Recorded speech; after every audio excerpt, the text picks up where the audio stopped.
मंडळी 18 मे 2022ला दिल्लीतील श्रद्धा वालकरची तिच्याच लिव्ह इन पार्टनर असणाऱ्या आफताब पुनावाला यानं निर्गुण हत्या केली होती। महालक्ष्मीच्या हत्येनं श्रद्धा हत्याकांडाच्या भयंकर आठवणी जाग्या केल्या आहेत। 28 वर्षीय आफताब पुनावाला यानं श्रद्धाचा गळा ओळून खून केला।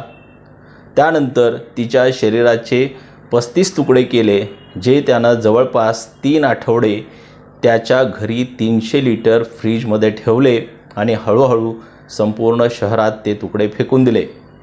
एका 29 वर्षीय तरुणीचा मृतदेह तिच्याच घरातील फ्रीजमध्ये तुकड्यांमध्ये आढळून आल्यानं एकच खळबळ उडाली आहे। दिल्लीच्या श्रद्धा वालकर हत्या प्रकरणाची पुनरावृत्ती बंगळुरूत झाली।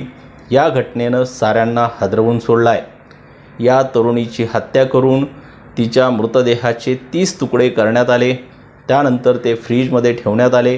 जेव्हा ही घटना उघडकीस आली तेव्हा या तरुणीच्या कुटुंबियांच्या पायाखालची जमीनच सरकली।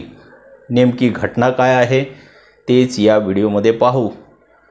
तर नमस्कार मंडळी, आपण पाहतात विशेष खास। तर मंडळी, पोलिसांनी दिलेल्या माहितीनुसार महालक्ष्मी नावाच्या या महिलेच्या मृतदेहाचे 30पेक्षा जास्त तुकडे करून ते फ्रीजमध्ये ठेवण्यात आले होते।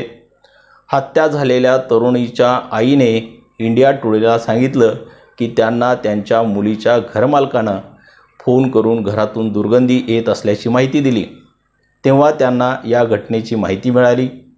घरातून दुर्गंधी येत असल्याची माहिती देण्यासाठी महालक्ष्मीच्या घरमालकाने आम्हाला रात्री फोन केला। माझ्या मुलीच्या मृतदेहाचे तुकडे करून फ्रीजमध्ये भरले होते, असं महालक्ष्मीच्या आईनं सांगितलं।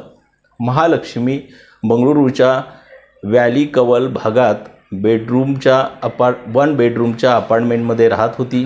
ती विवाहित होती, पण पतीपासून वेगळी राहत होती। या घटनेची माहिती मिळाल्यानंतर तिचा नवराही घटनास्थळी आला, असं वृत्त PTIनं दिलं आहे। महालक्ष्मीची हत्या 2 ते 3 दिवसापूर्वी झाल्याचा संशय पोलिसांनी व्यक्त केला आहे। तिच्या मृतदेहाचं शवविच्छेदन करण्यासाठी मृतदेह पाठवण्यात आला असून सध्या पोलिसांना मृतदेहाच्या शवविच्छेदनाच्या अहवालाची प्रतीक्षा आहे। तर अशा प्रकारची भयंकर घटना बंगळुरूत घडलेली आहे। तर मंडळी, याबद्दल तुम्हाला काय वाटतं ते कमेंट करून जरूर सांगा।